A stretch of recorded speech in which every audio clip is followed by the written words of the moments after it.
Middle east में बहुत उथल पुथल हो रही है। जहां ईरान अकेला है, ऐसे में पीछे से रूस उसके साथ नजर आ रहा था, लेकिन अब रशिया खुलकर ऐसी चीजें कर रहा है जिससे लग रहा है कि रशिया ईरान के साथ है। तस्वीरें आपके सामने, इजराइल के टकराव जो ईरान के साथ हो रहे हैं। ऐसे में जब ईरान पीक पर है, कभी भी हमला कर सकता है। ऐसे में रूस के सिक्योरिटी काउंसिल सेक्रेटरी, पूर्व डिफेंस मिनिस्टर और व्लादिमीर पुतिन के काफी करीबी सीधा तेहरान पहुंच गए। जी हां, अचानक से पहुंचे, कोई प्लान नहीं था। और इमरजेंसी में अगर अगला शख्स पहुंचा है तो दाल काली है भाई साहब, पूरी दाल में कुछ काला नहीं है, पूरी की पूरी दाल ही काली है, साफ लग रहा है। कहा जा रहा है कि मिडिल ईस्ट और इजराइल और ईरान के टकराव पर बात करने के लिए रूसी डेलीगेशन पहुंचा है। अब वीडियो तो दिखा दी, अब तस्वीर देखिए। ईरान के राष्ट्रपति से भी सिक्योरिटी मिनिस्टर ने मुलाकात की है रूस के, और कई अहम मुद्दों पर बात की है।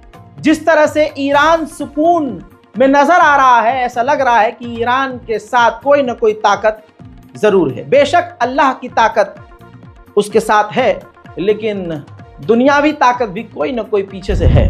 उधर मेरे दोस्तों, गैर मुस्लिम, सोचिए, तवज्जो है इस बात पर, गैर मुस्लिम पूरी तरह से ईरान के साथ फिर भी खड़ा हो रहा है, लेकिन अरब देश और खासकर सऊदी अरब और जॉर्डन और इसके आसपास के देश पूरी तरह से ईरान को कुचलना चाहते हैं।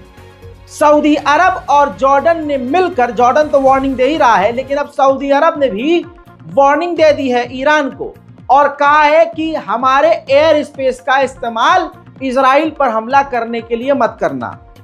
अब सऊदी अरब को पता था कि ऐसे बयान से हमारी अवाम और दुनिया भर के मुसलमान हमसे बिदक सकते हैं। ऐसे में सफाई देते हुए सऊदी अरब ने कहा कि ये हम इसलिए कर रहे हैं और मना इसलिए आपको कर रहे हैं क्योंकि हमें खुद खतरा है, इजराइल से मतलब नहीं है।